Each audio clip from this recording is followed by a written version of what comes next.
Mall நாங்கள் போய் என்ன கேட்டோம், என்ன 3ல் ஒரு பாகம் கொடுங்க, நம்ம ஏற்கனவே வந்து சகடை செஞ்சீங்க, 11 லட்ச ரூபாய் ஏற்கனவே ஏறி போனால் 2 வருஷம் முன்னாடி குத்த விட்டாங்களா, 11 லட்சம் போச்சா. இந்த டைம் நம்ம என்ன பண்ணோம், ஆனால் கோயில் கட்டுறோம், எதனா கொடுங்கன்னு சொன்னோம். ஒரு அப்போஸ் என்ன பண்ணுறா, தொட்டின்றதால அவருக்கு அடிமை. அப்புறம் என்ன அவங்க சொல்லி தானே கேட்டாவணும் அவர். இல்லை ஒத்துக்கலாம், இல்லை இருந்தாலும் ஒத்துக்கலாம்.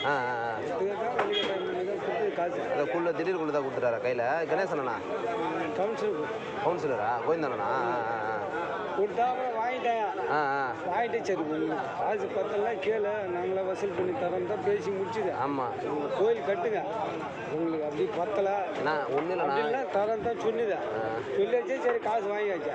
எவ்வளோ டெண்டர் போச்சுண்ணா, எவ்வளோ டெண்டர் போச்சு? 9,10,000. அதில் வந்து 2 லட்சம் கட்டாங்க. இல்லை அது தனியாக கட்டிட்டாங்களாம், அது இல்லாத கட்டலாம். அதையும் சேர்த்து அதை சேர்த்துனா 11 லட்சம். ஆமாம் அது 2 லட்சம் போச்சு. இப்போ 9 லட்சம். 9 லட்சத்தில் இப்போ நம்ம நெல்லி விளையாது போச்சு. ஆமாண்ணா அது தெக்கோடி போய் சம்பளத்துக்கு உடச்சி விட்டாங்களா, அது கேஸ் கொடுத்தாது பெண்ணில் நிற்குது. அது வேற சாய்ச்சிட்டே இருக்குது.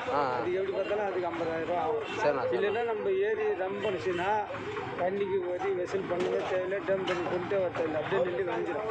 அதை கேளுங்கடா, அதை எவனுமே இப்போ நாங்கள் நீ வந்து நேற்று கேட்குறேண்ணா அவர்கிட்ட குள்ள வந்து கேட்குறேன், ஏங்க சேர்த்து கொடுங்க, நீ என்ன சகடை செஞ்சுட்டீங்களா, சேர்த்து வாங்கிட்டு பிறகு வந்தா இல்லைண்ணா வரலையா. நாங்கள் முன்னாடியே முன்னாடி பேசிட்டோம். அதில் வந்து கேட்குறோம், உங்களால் என்ன பண்ண முடியும் பண்ணு, அதெல்லாம் தர முடியாது அப்படின்றாருண்ணா அவர். யாரையும் சொல்லவே இல்லை. அப்போ தானே சொன்னார் அவர், நாங்கள் தானே இருக்கிறோம். நான் இருக்கும்போது நீ வந்தா அவர் போயிட்டாருண்ணா. அதுதான் நீ வந்தா காசு வாங்கிட்டு வாங்கி வச்சா நான் கேஸ் கொடுக்குறேன் அப்படின்னா அதோட தான் பேச்சு முடியும். நான் இந்த திடீர் கொள்ளுகிறாரு, அவர் என்ன சொன்னார், காசு கொடு நான் சொன்னேன்னா 1,25 வேணாம் எங்களுக்கு என்னவோ இப்போ சகடை செய்ய சொன்னேன்னா நாங்கள் ஸ்டேஷனில் போகிறோன்னு சொன்னது. என்ன சொன்னார் அவர், நீ எங்கே வேணாலும் போ, நாங்கள் பார்த்துக்கிறேன், உங்களால் என்ன பண்ண பண்ணுற பார்க்கலான்றார் அவர். சரி நான் வந்து சும்மா சொல்கிற ஆள் கிடையாது, பெட்டிஷன் கொடுக்குற ஆள் தானே சொல்லிட்டு தானே வந்தேன், நீங்கள் தானே இருந்தீங்க. அவர் சொன்னதால் தான் அந்த வார்த்தை நான் சொல்கிறேன், உன்னால் என்ன பண்ண முடியும் பண்ணுன்றாரு. அது சொன்னதால் தான் நான் பெட்டிஷனை கொடுத்தேன். அவர் சொல்லாமல் கம்முன்னு தான் நம்ம கம்முன்னு வந்திருப்பேன், உன்னால் என்ன பண்ண முடியும் பண்ணுன்றாரு. கடைக்கு நடைமுறையில் ஏரியா ஏலம் விடக்கூடாது.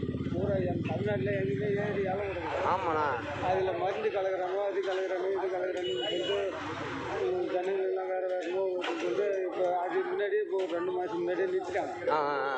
இப்போ நீ கொண்டு கொடுத்துக்கிறா, இப்போ காய்ச்சி எப்படி அவன் மீன் கொடுத்து தான் கொடுக்குறாங்க. சரி ஏலமே விடாத, அவ்வளோதான் கொடுத்த அவ்வளோ ஒன்றா. அப்புறம் என்ன பண்ண முடியும். அப்புறம் அதுக்கு தான் நாங்கள் என்ன சொல்லிட்டேன்னா, எங்களையா நீ திட்டினேன், பணம் வாங்கின நீ ஆச்சு, நான் வந்து கேட்குறேன்ல, ஏம்பா உங்கள் ஆளை கேளுப்பா அப்படின்னு சொல்லிட்டா முடிஞ்சு போச்சு. நீங்கள் பணம் தரலன்னா ஸ்டேஷனுக்கு போகணும்னு சொன்னேன். அவர் உங்களால் என்ன பண்ணு பார்த்துலான்றாருன்னா, அப்புறம் நான் ஒரு கட்சியில் இருக்கிறேண்ணா, நான் ஒரு ஒன்றி பொறுப்பில் இருக்கிறேன். நான் வந்து கேட்குறேன்னா, இரு தம்பி அதெல்லாம் பார்த்து செய்கிறான், நீ செய்கிறான்னு சொன்னால் நான் முடிஞ்சு போச்சுண்ணா.